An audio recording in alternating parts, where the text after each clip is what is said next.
할렐루야. 오늘도 좋은 아침입니다. 오늘도 하나님의 말씀은 이루어지고 이루어져 가고 있습니다. 우리가 다 인식하지 못하고 우리가 다 감각하지 못해도 하나님 말씀은 또 오늘도 이루어져 가고 있다는 사실을 믿고 오늘도 하나님 말씀 묵상하고 하나님을 기대하면서 이 하루를 시작하길 원합니다. 오늘은 2015년 6월 19일 금요일입니다. 오늘 우리에게 주시는 말씀은 열왕기하 8장 7절부터 15절 하나님의 주권을 인정하는 삶. 엘리사가 다메섹에 갔습니다. 그때 아람 왕 베나닷이 병이 들었습니다. 왕에게 들립니다. 엘리사가 왔다고. 하나님의 사람이 여기 이르렀다고. 그래서 왕은 하사엘에게 손에 예물을 가지고 하나님의 사람 엘리사를 찾아가서 자신의 병에서 살아날 수 있는지 물어보라. 그를 통하여 여호와께 물어보라. 이렇게 기록합니다.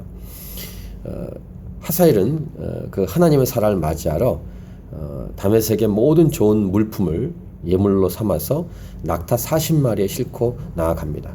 그리고 당신의 아들 아람 왕 베나닷이 나를 당신에게 보내서 나의 이 병이 낫겠나이까 하더이다 라고 하면서 말합니다. 첫 번째 메시지입니다. 아람의 군대 장관 나아만 때도 그랬지만 하나님은 꼭 택한 이스라엘만의 하나님이 아니라 모든 나라, 그 당시는 이방 민족이라고 부르는 모든 나라의 왕이시고 주인이시고 각 나라를 다 컨트롤하시고 다스리신다는 사실이고 모든 걸 다 아신다라는 것입니다. 또 이 아람 왕이지만 또 이 베나닷은 그의 신앙이 뭐 좋든 좋지 않든 있든 없든 상관없이 어쨌든 하나님의 사람이 하나님의 말씀을 갖고 있다는 사실을 인정했겠죠. 자신의 병을 물으려고 했다라는 사실입니다. 엘리사가 이렇게 말합니다. 왕이 반드시 낫습니다. 병에서 나을 것입니다. 그런데 또 이렇게 합니다. 여호와께서 그가 반드시 죽으리라고 반드시란 말이 있습니다. 내게 알게 하셨느니라 하고 하나님의 사람 엘리사가 그 하사엘을 바라보면서 하사엘이 부끄러워하기까지 그의 얼굴을 집중해서 봅니다. 그리고 웁니다. 왜 그랬을까요? 아팠겠죠. 슬펐겠죠. 이 예언자들, 선지자들의 아픔이 뭘까요? 좋은 소식만 전하는 것이 아니라 하나님 말씀을 가감없이 그대로 전해야 되기 때문에 슬프고 아픈 소식도 전해야 된다는 것입니다. 눈물의 선지자라는 별명이 있었던 예레미야도 그래서 멸망과 그 패망의 소식을 증거하기 위해서 얼마나 고통스러워했습니까? 하나님 말씀을 증거하는 참 선지자들은 이렇게 아프고 고통스럽고 슬펐다는 사실을, 슬프다라는 표현이 이 선지서에 예언서에는 많이 나옵니다. 하사엘이 자신이 부끄럽기까지 우는 하나님의 사람을 보면서 내 주여 어찌하여 우십니까? 라고 이렇게 묻고 대답합니다. 네가 이스라엘 자손에게 행할 모든 악을 내가 압니다. 즉 하나님은 이 하사엘을 심판의 도구로 쓰신다는 것을 지금 얘기하고 있는 것입니다.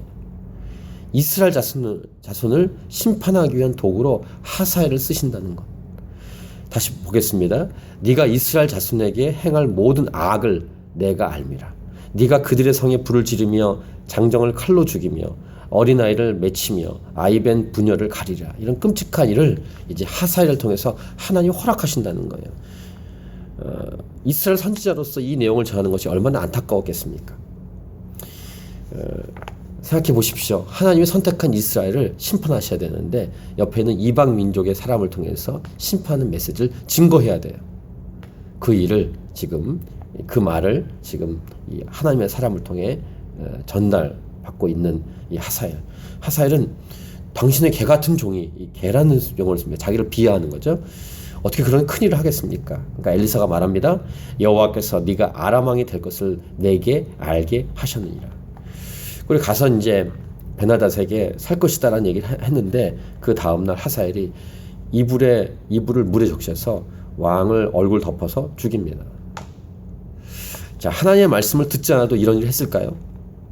중요한 것은 이것입니다. 하나님의 말씀은 반드시 이루어진다는 것입니다. 그건 좋은 일이든 심판의 메시지든. 또 하나가 있습니다. 보통 나쁜 사건은 하나님이 하시는 게 아니라 악한 영이 한다라고 생각합니다. 아닙니다. 나쁘다는 표현은 심판의 메시지를 말하는 것입니다. 하나님이 허락하지 않은 일도 하는 것들이 악한 일들이죠. 악한 자들의 일입니다. 제가 얘기한 이 악하다는 것은, 악이라는 표현을 썼는데 하나님의 심판을 말합니다. 그러니까 모든 것을 컨트롤하십니다. 욥기를 보시면 사탄이 욥에게 해를 가하는 것도 하나님의 허락을 받지 않습니까? 그렇습니다. 모든 것에 주관한 자는 하나님이십니다. 하나님은 심판도 하시고 선한 좋은 일도 하십니다. 그래서 하나님을 경외하고 두려워하고 하나님께 매달려야 하는 것이 당연한 것입니다. 오늘도 이 하루 하나님께서 나를 통해서 어떤 일을 행하실지 기대하고, 하지만 또 나와 또 이 땅 가운데 하나님이 심판 메시지도 있다는 사실도 기억하면서 하나님을 두려워하고 경외하면서 하나님 말씀 붙들고 하나님께 의지하고 하나님께 간절히 매달리는 저와 여러분의 인생이 되기 원합니다. 그리고 오늘 이 하나님의 사람 엘리사의 마음을 우리도 품기 원합니다. 슬프고 아프죠. 심판 메시지를 증거할 때는 아픕니다. 아프지만 정직하게 증거하되 함께 아파하고 우는 예레미야 같은 심정을 가지는 저와 여러분의 삶이 되길 원합니다. 이 하루도 하나님 말씀과 동행해서 승리하는 주의 영광을 드러내는 그런 통로로 살아가십시다. 아멘.